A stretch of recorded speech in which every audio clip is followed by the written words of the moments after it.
Hello，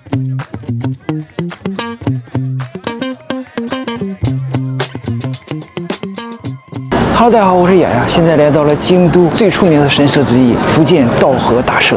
伏见稻荷大社是京都最有代表性的神社之一。如果你来京都只选择一个地方走走逛逛的话，那伏见稻荷大社一定是最好的一个选择。伏见稻荷大社出名的原因是这里有成千上万红色鸟居组成的神秘通道，这条神秘通道走在里面的感觉，就仿佛一个通往异世界的路，给人一种不真实的感觉。这也是众多游客来打卡的原因之一。今天我们也来体验一下走在这个神秘通道里到底是什么感觉。伏见稻荷大社供奉的是稻荷神，在日本，稻荷神掌管着粮食、商业、财富。很多人只走在山脚下拍拍鸟居就走了，但其实伏见稻荷是一座稻荷山。你一路往上走，走过无数鸟居、茶社、小神社，越往上走，游客越少，景色也越舒服。要是你愿意爬到山顶，整个路程大概需要2个小时左右。在山顶，你会看到京都整座城市的全貌。伏见稻荷最迷人的不是震撼的鸟居，而是它越走越安静的那种感觉。你从人潮中走进去，从风声和脚步声里走出来，就算你什么都不求，只是看看，也会被这一片鲜红的通道吸进去。我从下面走上来，这一路还挺多日本人的，说明伏见稻荷这个地方不仅是外国游客来，日本的游客也很多。这个超大的红色鸟居确实是给人一种很震撼的感觉，可能在画面里看没有那么震撼，但是我站在这个鸟居下面，现在感觉哇，真的好大。你看下面的人这么一小点儿，这个这么高，它得有10米吧。咱们从这儿穿一下。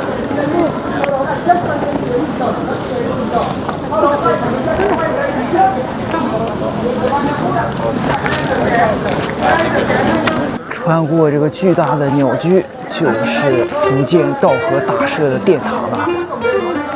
左边有一个洗手的，就是拜神之前先洗一下。来，咱们洗一下手，还要漱口，接点水漱口。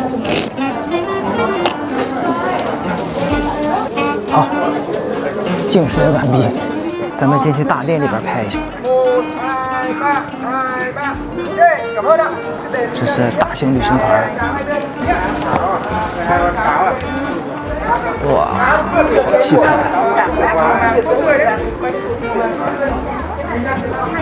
看左边这个狐狸形象呢，狐狸形象就是稻荷大神的化身吧，就是现实存在在这个世界里，它会化身成狐狸。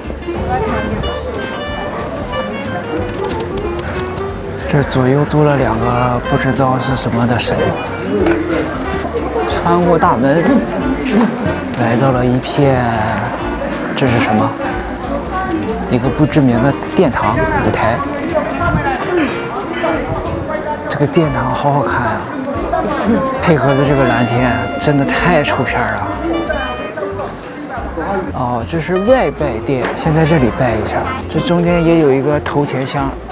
这左边就是千本鸟居，就是刚才我说的神秘通道，咱们一会儿再去。哇，今天的天气也太好了吧！看，这边全都是狐狸的形象。狐狸形象嘴里叼的东西不同，寓意也完全不同。如果是叼着钥匙，那象征着开启粮仓；如果说叼着珠宝，那是愿望实现的象征；叼麦穗，那是丰收；叼卷轴，象征着智慧。这边演奏经文呢。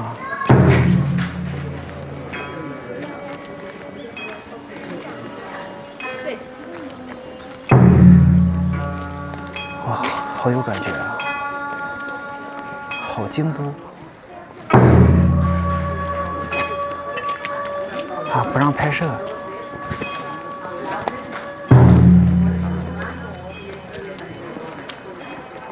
妈呀！怎么玩的？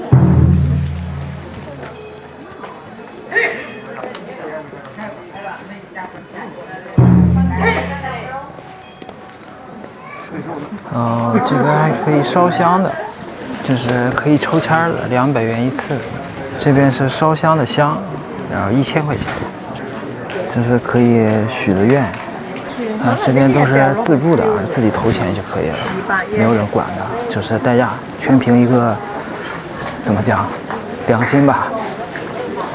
上面写的由于太混乱了，然后摇铃的这个已经给取消了。以前在这边可以摇铃的，估计就是游客太多了，把这个给取消了。啊，现在直接投钱许愿就可以了。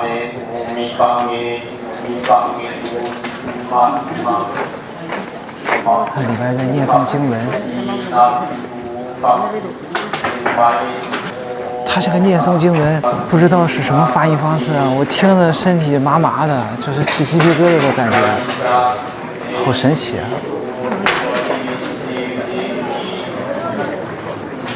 然后我就不拜了啊，这个道和神是掌管五谷丰收的神，以前种地的，我觉得他算是一个好神啊，但是对于我来说，我不是太需要五谷丰收。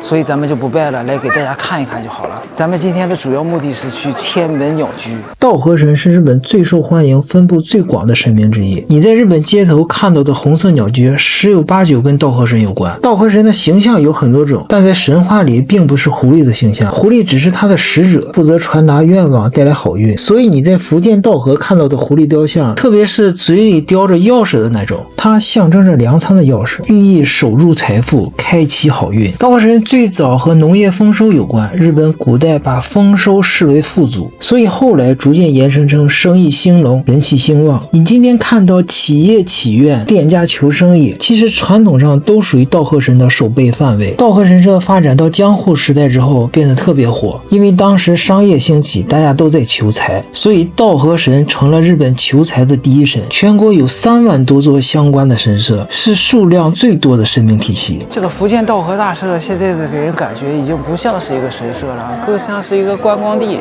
只要是这种鸟居门口，都是有一堆人在拍照的。啊，这个鸟居叫许愿鸟居，可以在这下面许愿的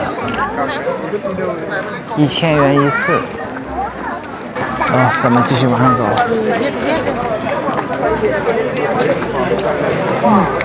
整个就是一个爬山的感觉，全都是这种坡。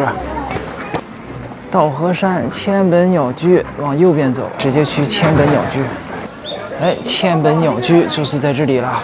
走，咱们沉寂式走一下这个神秘通道，看看能不能通往异世界。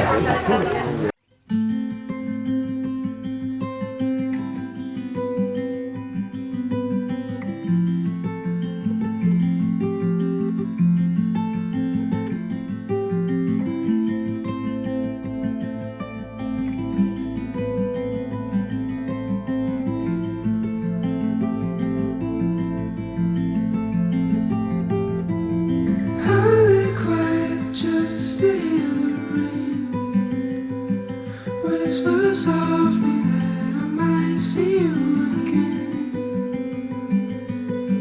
Hold me down and watch the water rise. Pull me out and bring me back into this life. 哇，这边好矮好小，柱子也细一些。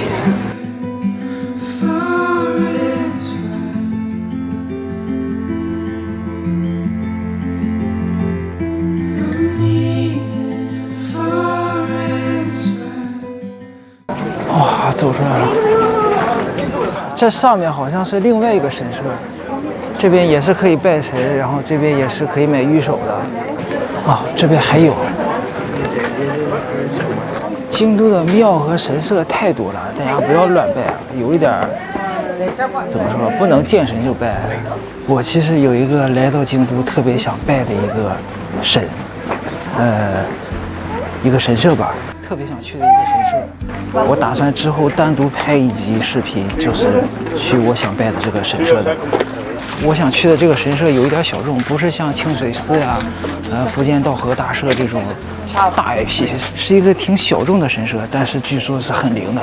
所以说大家不要忘记点一下订阅，我日后会给大家更新的。刚才那边的鸟居是往上走的，一整个大上坡，现在这个鸟居是下坡，应该是下山了。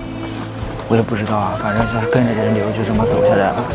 这边中间有个岔路，你看很多人都去走这个山路去了，咱们就直走吧。我觉得道和神社一般人用不到，其实就是掌管五谷丰收的。但是现在人几乎也没有种地的嘛，也不管什么五谷丰收的，所以说硬给他讲成了一个可以达成事业成功，包括可以求财。但我觉得好像不是这么回事啊，就是丰收之神还是只掌管丰收的。虽然你也可以把这种赚钱呀，事业成功啊说成丰收的一种成果吧，但是我觉得有点牵强啊。走到一个岔路，这边还是天门鸟居。这里到底有多少这个鸟居啊？得有1万个吧。我们现在是在这儿，上面还有2条岔路，这么远呢。道和山要不要上去啊？来都来了，上去给大家看一下吧，对吧？不上去看，怎么能显出我是个苦行僧，背着一个大书包来爬山？看我这个书包，无比的沉。哇，走到这边空气好好啊，被大山和鸟居环绕着。这边树很多，很阴凉，还挺适合爬山的。里面突然变成昏暗了，哇塞！这是这个什么感觉？这边突然特别凉快，然后有一点那种雾气的味道。身边全是花花草草。没有花，没有草，大森林。还有一个湖。哇，感觉这一整个山都是被这个鸟居环绕着。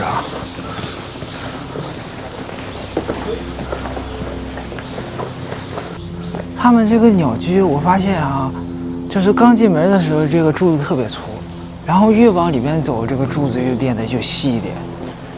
往山上走的这条路，明显人变少了，估计还是很多人都不想爬山。其实我想到山顶给大家拍一下京都的全貌。日本人跟我说，京都这个城市啊，就要从上面往下看才是最好的。所以说，虽然苦，虽然累，但是我要爬到山顶，给大家拍一下京都的全貌。你看，刚说完就来一个陡峭的山坡，这简直要了我命了！哇塞！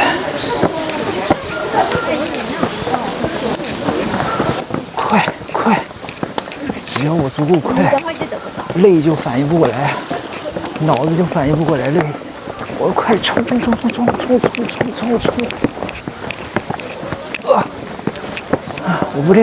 我不累。哇，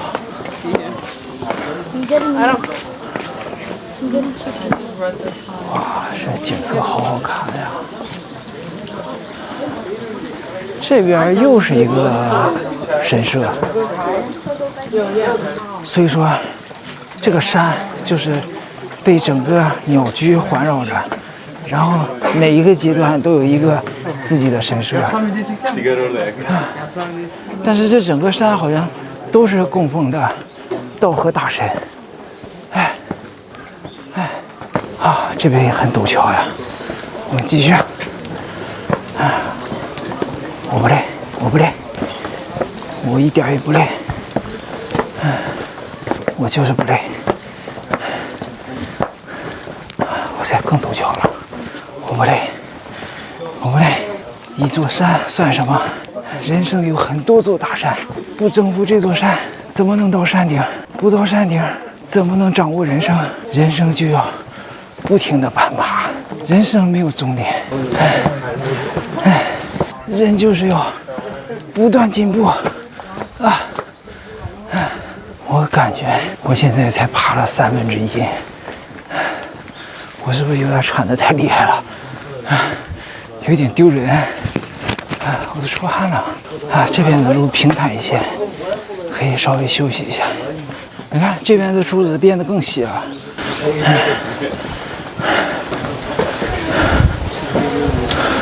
哎呀，这边岔路，走个小捷径吧。看他们都绕一圈。咱们走个小捷径，这得少走50步，在这歇一会儿。我要把衣服脱了，太热了，我出汗了。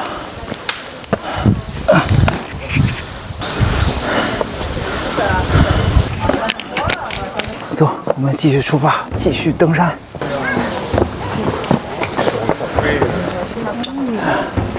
这中途有个小休息站。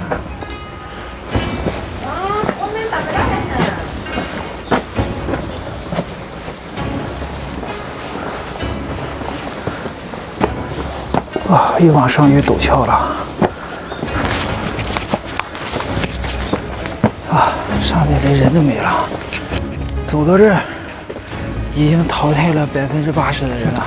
所以说，人生就是要不断的攀升，你才会淘汰更多的人。哎，太陡了这儿。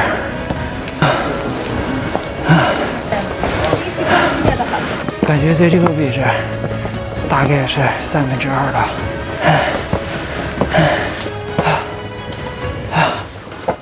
歇一下，歇一下。太累了。对。阿里哈多，给我加油呢！哎呀，太累了。他看见我好辛苦，跟我说干嘛得。走，不能辜负别人的加油，勇往直前，必须要勇攀高峰。这边好陡啊，真的陡。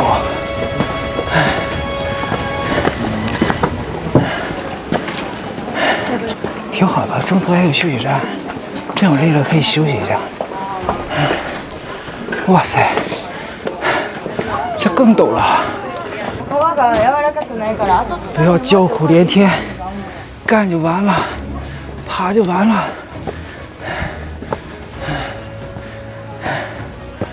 当你迈出的第一步，你就发现这个事儿其实没那么难。你如果第一步都迈不出去，你就总在想三想四的，想这个事是有多难，想这个事是有多痛苦。ありがとう。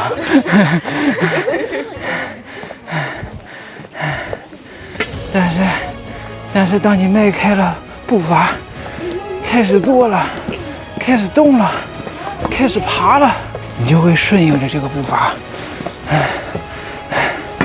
莫名其妙的就走下去了。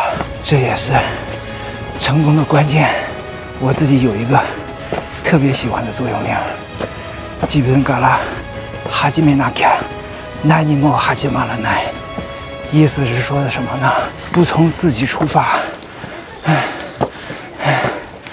去尝试一下，你接下来的人生就是不会有改变的。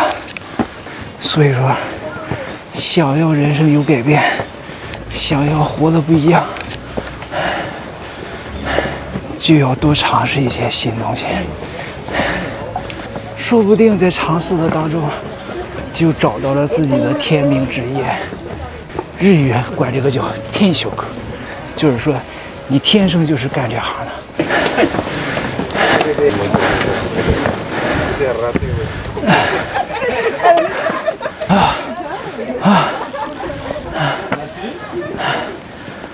已经到了半山腰了，我感觉快看见山顶了。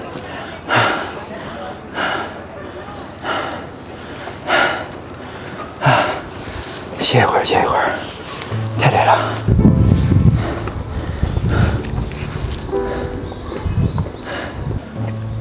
好，走吧，我们继续。哎，难道这就是山顶了？我还休息了半天呢，在下边。啊，这么短啊？不是吧？这就是山顶了，成功了。啊，这不是啊？啊，这边还有，我还以为我成功了。旁边一个小姐姐告诉我，这不是山顶。没关系，没关系，不是山顶，咱们就爬，咱们就努力到达山顶。真的累，我感觉我现在爬得越来越慢了。这叫什么？如履薄冰，对吧？这个成语是这么用的吧？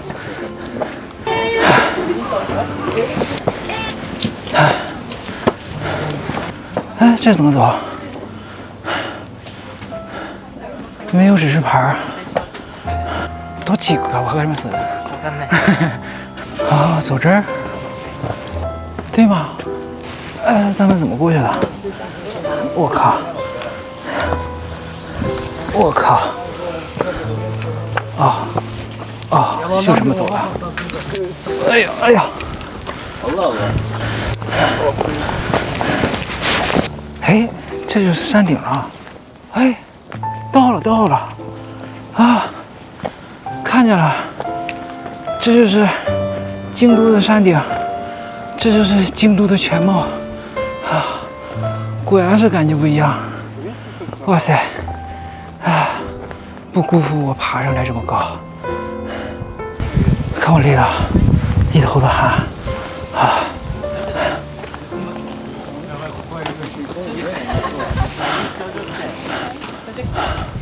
我成功了，成功爬到山顶了。啊！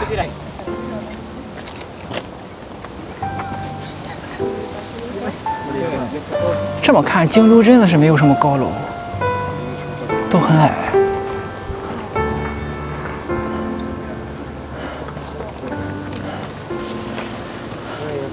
看这块有个石头，他们都站在这儿拍照，可能角度更好吧。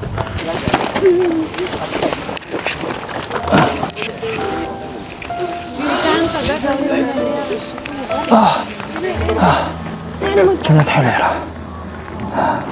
不是爬山累，真的是背这个包，像感觉负重爬山了。完了，衣服湿透了，怎么出这么多汗？我还没感觉，我刚才一摸衣服都湿了。这场流浪挑战，也不知道到底留言好不好，也不知道会不会有人看，也不知道会不会涨订阅。但是怎么说呢？以我现在的这种水平，只能想到这种主题了。我希望通过我的努力和决心，能把油管做下去。虽然我知道现在油管可能也有点过时了，可能有人会觉得做 TikTok 或者做抖音会更好，但是我也想过，我也做过。短视频对于我来说，说实话有一点不适合，因为我是一个平淡的人，情绪也相对比较稳定。我只能说给大家慢慢的、稳稳的，聊天式的、陪伴式的，只能做这种视频。我做不了那种超级搞笑呀、超级有情绪啊，或者说超级感动的视频。我更想通过 YouTube 跟大家交朋友。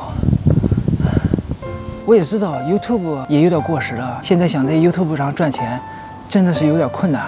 但是对于我来说，我并不是想通过拍 YouTube 去赚多少钱，反而是我觉得现在就是一个信息的时代嘛，不管今后做什么生意也好，做什么工作也好，都是需要有互联网的加持的。即使你不去拍视频，你也要运用好文字媒体，比如说 X 啊、小红书之类的。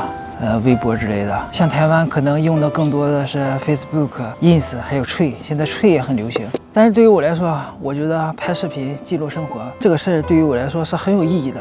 我身边朋友都在嘲笑我，这东西又不赚钱，天天拍来干嘛，累得要命。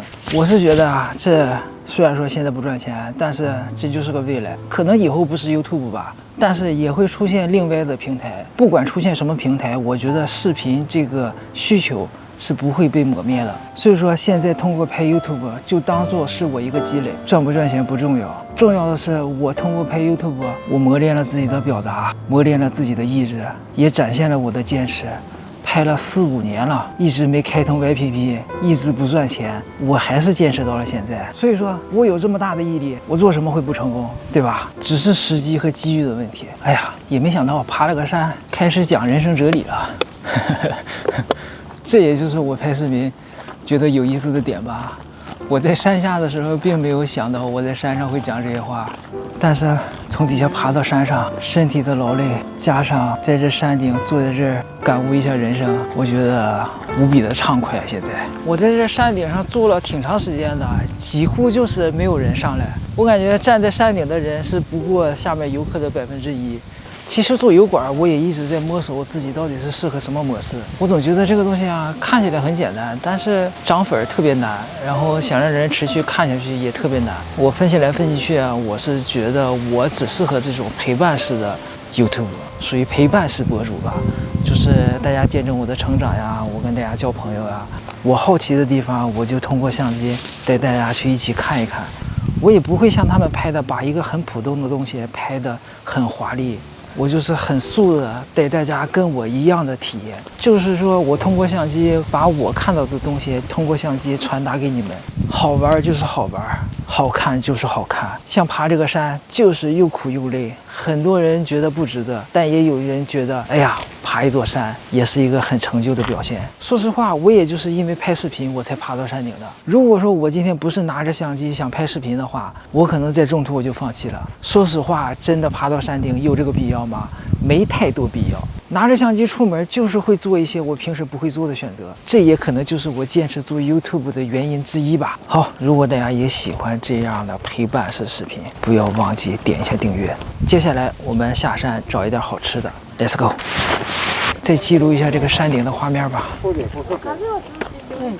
俗话说啊，上山容易下山难，这下山也不是什么好事儿，这陡得要命，这楼梯，而且这个楼梯它不是平的，它是有一点向下斜的，我真是走起来有点费劲。主要是我身后这个书包有点太重了，我有一点往下摇摇欲坠的感觉，我都不敢走得太快。但看看这个景色，感觉还是值得的。这边绿树环绕，也很阴凉，小风这一吹，无比的惬意。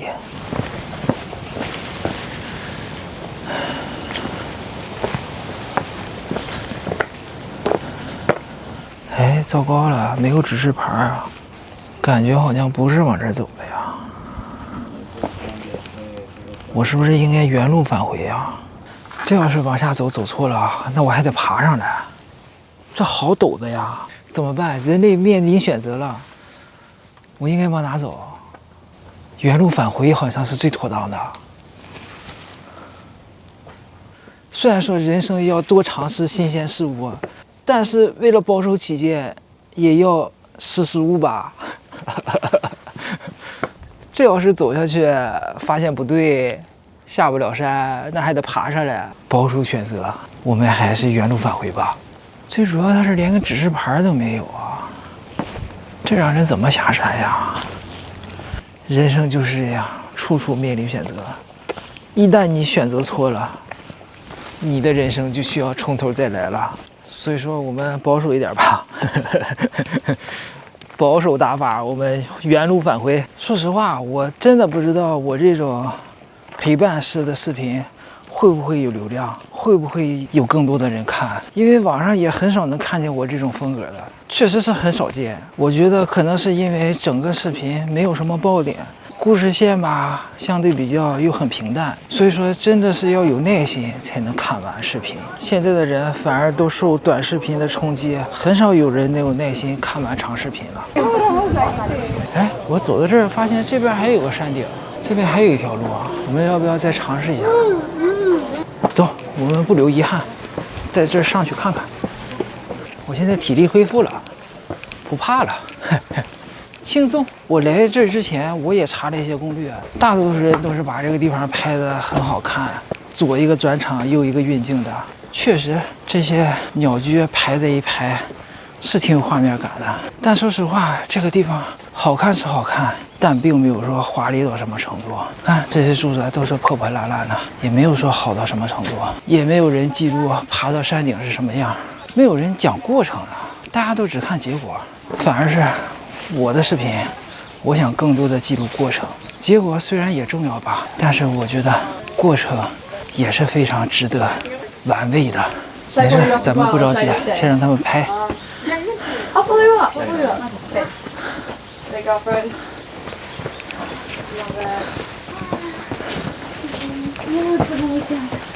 这边感觉是另一个山顶，这边上去还不知道会是什么东西，也可能是山顶，也可能是另一个神社。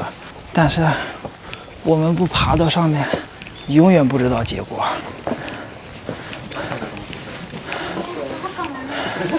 哎，这上来，哎，是另一个神社。白菊大神啊，这一直可以往前走，也不知道通往何处啊。走吧，我这该死的好奇心。大家想在鸟居好好拍照的话，可以到山顶这个地方来啊，这个地方几乎都是没有人了，可以随便拍啊，怎么拍都拍不到人了。啊，有一个。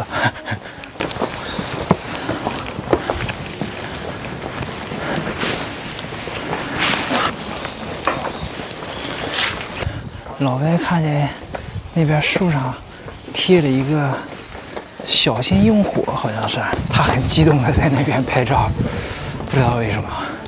这边越来越陡峭了，没事，慢一点没关系，我们也不着急，慢点走啊，中场休息。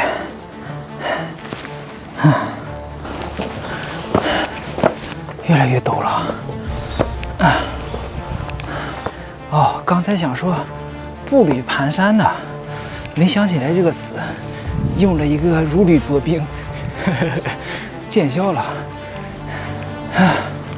这又是一个神社，中之社。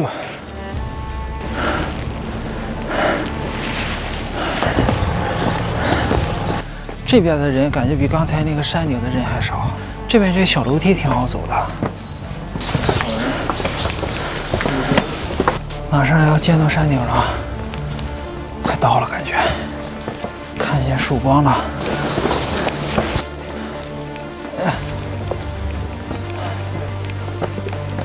啊，这才是真正的山顶，写了一个山顶，还好选了这条路，不然就错过了真正的山顶了。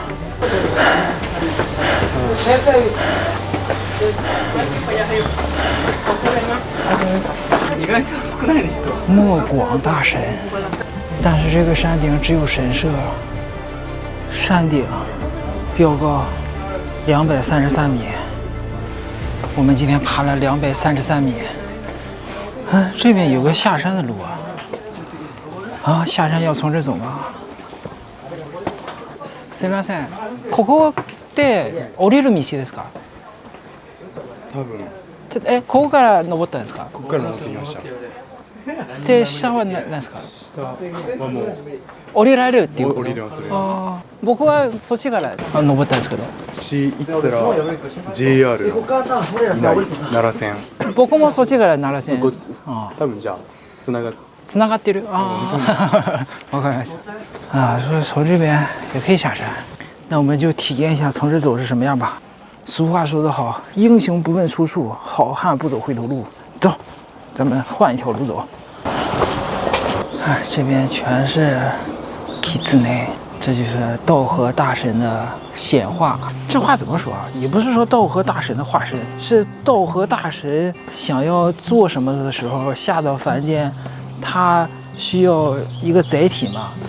这个载体他就选择了这个 Kitsune， 中文应该是管它叫狐狸。当然不是每一个狐狸都是道和大神的象征，但是怎么说呢？道和大神下凡的时候就会用一个狐狸的形象显灵吧，显灵它会显灵在狐狸身上，所以说这边都是以狐狸为形象作为供奉的对象。这下坡，这真的叫上山容易下山难，这也太陡了，这要是有个扶手就好了。这画面好有感觉。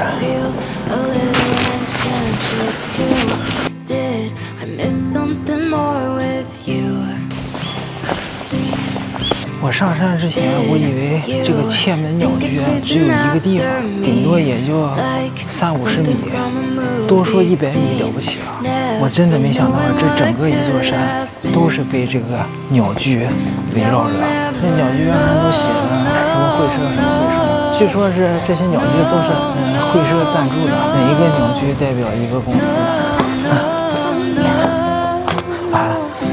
老爷子腿脚都比我好，我觉得我的速度是走不过的，我不要输得太难看，我要追上去。比不过年轻人，还比不过老年人吗？追上他，追上他！こんにちは。这些打招呼的，他们穿的这种衣服就是他们神社的人穿的工作服吧。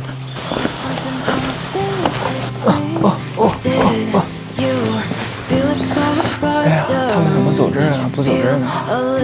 跟着人走吧。但是这明显是个上坡呀。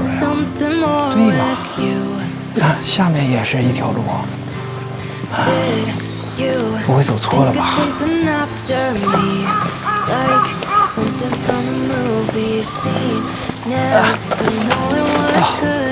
上了一个小坡，下面就是下山了。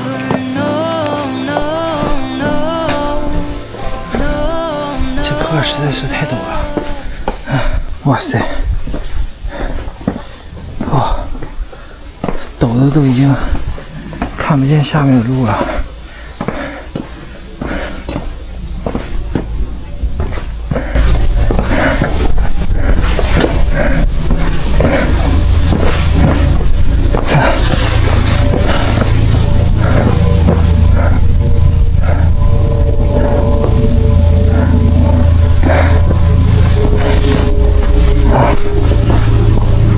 下山的路，它不是全是下坡，它是下一下就往上走一走，然后再往下走。买个饮料，ポカリ吧。山下りここでいいですよね。我主要是为了问个路，因为它这个走了好长的路，全是上坡，让我走的有点怀疑人生了。我怕真的走错了，一会儿再走到山顶。你看，全是上坡，我走了半天上坡了。虽然是上坡，但是它是下山的路，就很奇怪。绕了一圈又回到这个地方了。我懂了，我知道它是怎么设计的。我们爬山爬上来的时候，这条路可以看见京都的这条路，这是必经之路。上了这个平台，这个平台有左、中、右。我这3条路可以说是都走遍了，我给大家解释一下这3条路是怎么回事。左边这条路就是能看见京都全貌的更高的一个山顶，中间这条路和右边这条路是连着的，它俩是通的，是一个圆圈 U 字形，O 字形吧。这2条路都可以通往这座山的真正的山顶，但是这个山的真正的山顶上它没有什么风景，只有一个神社。所以说，如果要爬山的话，不是想去神社的话，我建议大家直接走左边这条路就可以了。其实不用爬到山顶，在这个观景台看一看京都也是很好的。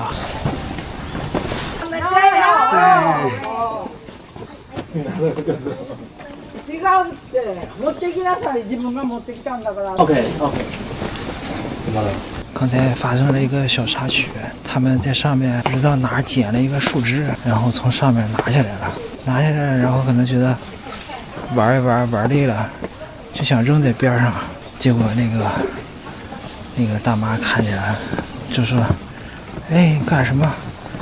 别扔这儿。”然后他们也听不懂日语嘛，他就拿着这个枝子想扔在这个山沟里，大妈更激动了，说：“哎，别扔！”然后好几个店员出来了，大妈跟好几个店员一起出来说：“你们从哪拿的？你们就放回哪去，不要扔在，应该是他店门口啊，应该是扔在他店门口吧。”就挺尴尬的。来旅游，怎么说呢？其实是一个小事啊，我觉得有点小题大做了。但是怎么说呢？他要是天天在这开店，总有人往这扔东西，估计也是崩溃吧，估计也是，就是被烦的才会这么激动吧。我是觉得有点太小题大做了，也太激动了。咱们出来旅游啊，尽量不要给别人添麻烦。好，就是这么一个小事，汇报完毕。下山时候遇到了这个神社，他说烧火的时候能看到神的显灵，有龙、有兔、有狐，还有一堆照片。啊，いいですか？啊，它里边不让拍照，它墙上挂了一排，就是在做法事的时候，他们需要点火，焚烧祭拜似的。然后这个火光他们抓拍的，就有时候就神似，各个神。什么道和神呀，什么还有3面大黑天，各种神的景象，但是他不让拍摄，没办法给大家看了。下山走到了一条小吃街，和牛串，烤蟹棒、小笼包、炒团子。いらっしゃいどうぞ。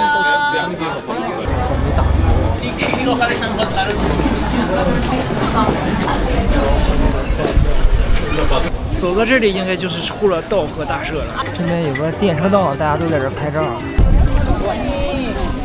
这个鲷鱼烧，据说是这边有个特别出名的狐狸面具的鲷鱼烧，说是来这边必须要买一个，但是我没看到。是这个，不是鲷鱼烧，只是个面具。哎，还是本样色。我以为这是带馅儿的呢，原来就是一个，这叫什么鲜贝吧，没馅儿的。我们尝尝啊。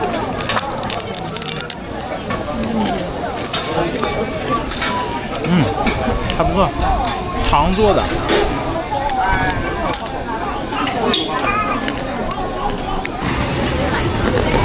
我们现在去找一家我特别想吃的一家店。到了，可以着火的拉面，我还以为会排队呢，结果没什么人。哎，一人。日本語で何ですか？一人さんですか？一人です。予約ですか？予約してないです。ちょっとだけ待ってもらえますか？啊，嗨。啊，他这个店还可以预约呢。他们这种店外国人太多了，一开门就跟我说英语，我听不懂啊，跟我说日语啊！哇，这个拉面卖的挺贵的，3300呢，3300的拉面有点夸张了吧？お待たせしました。すみません。はい。ネギラーメンしかないですよ。大丈夫ですね。燃えるラーメンですか？ネギラーメンしかない。はいはい。燃えるのもない。それしかない。ネギラーメンしかないので、とりあえずかけてください。ちょっと今危ないから。他说只有葱的拉面，我给我整一脸懵逼。我说着火吗？他说只有葱的拉面，一直在重复。日本語メニューであります。餃子セットで。餃子セットで。这老爷子脾气不是太好，但是在这边有一个好处是可以随便拍。他这个小拉面店1、2、3、4、5、6、7、8个店员，巨夸张。这家店日本人是没怎么听过，但是在外国人圈子里已经是传开了，尤其是欧美圈子。这么看起来，欧美人的钱还是好赚。3000块钱一碗的拉面，这么多人在吃。OK。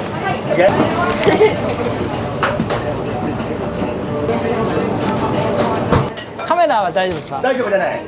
大丈夫じゃない。手後ろさえやってくれたり。この辺で大丈夫ですか？大丈夫。危ない。危ない。どうしたらいいですか？どうしたらいいかどうかわかんない。ここでも置くか？あ、いいです。もう行ってもいい？はい。オッケー、ほなここで。ここでいい？はい。ここ近いな。ここでいいか。近い方が面白いやん。オッケー？近かったら撮れなかったかも。啊，大丈夫です。はい。面白いやん。大丈夫です。老头挺坏的，他想给我相机烧了。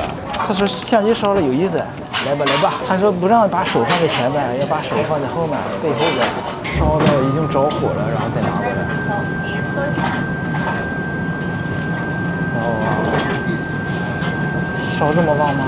哎，要来了。来 ，OK， 来吧。椅子もっと前に来て危ないから、足が危ないから。もっと前。体だけ下げて。下げて。ほう。おお。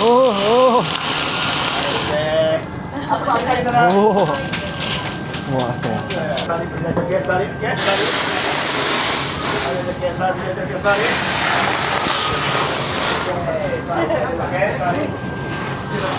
哇，你看蹦的全是油。这上面是葱和蒜吧，应该是蒜吧。面是普通的圆面。它这个火真的很震撼，我想象到它会着得很厉害，但是没想到它能着得这么厉害。他拿那个锅过来的时候，那个火都已经着得很旺了。拉面带着叉烧，这是我点了个饺子。我们先尝一下这个汤。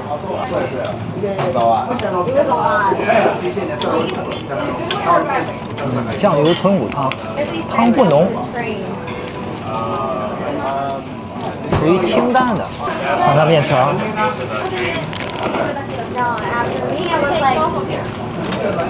面条有点一般，汤还可以。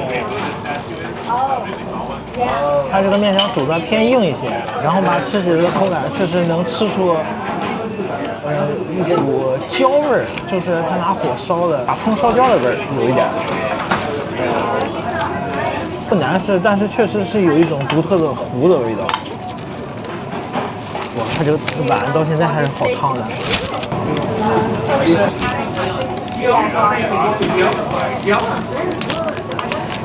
猪肉、白菜、葱，饺子应该是那种半成品，不是自己做的。它这个店就是太有噱头了。你看这一碗面就是这么一个叉烧，单纯的面，味道也没有很独特，汤也不是很浓。汤浓一点吧，你说你放的猪骨多，成本高，卖的贵，我还能理解。但是这个汤就很淡。面也很普通，唯一多的就是葱多。所以说它这个拉面顶多值个1000块钱，它一碗拉面卖的是3300块钱，3300块钱里边能有2300块钱都是演绎费，大家都是来看他演绎的，都是来看他教的这一把火的。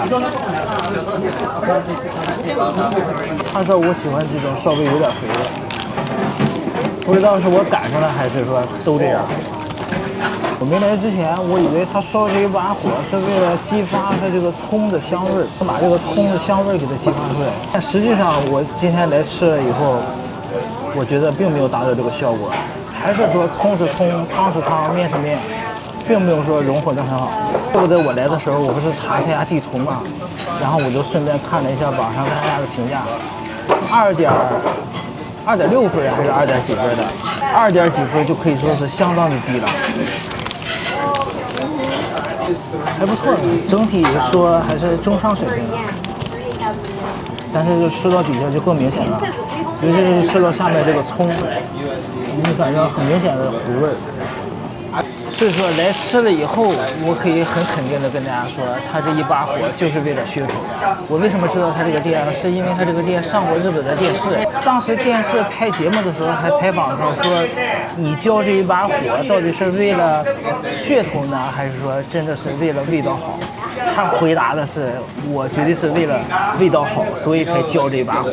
パフォーマンスじゃない、これはショーでもない、ただ料理のためにやってるだけやから。360度に熱したネギ油を醤油ラーメンに注ぎ、炎で炙ることで九条ネギの香りを最大限生かしているといいます。但我来吃了以后，我真的觉得这把火属实是多余。本身没有糊味的一碗面，反而有了糊味。但这个糊味不难吃啊，不是说那种难吃的糊味，是可以接受的糊味的。怎么说呢？也是一种独特的味道吧。就像有人喜欢吃臭豆腐，有人喜欢吃榴莲，可能这个苦味就有一些人特别喜欢，可能老板就特别喜欢这种糊味或者苦味的。最后消费4050元，拉面是3300，饺子多少钱我不知道啊，反正这是一个套餐，一共是4050元。你们觉得这一餐值得吗？好，今天的视频就录到这里，感谢大家的观看，别忘了点赞、订阅、留言，你的一点点支持就是我持续更新下去的动力。我们下期再会，拜拜。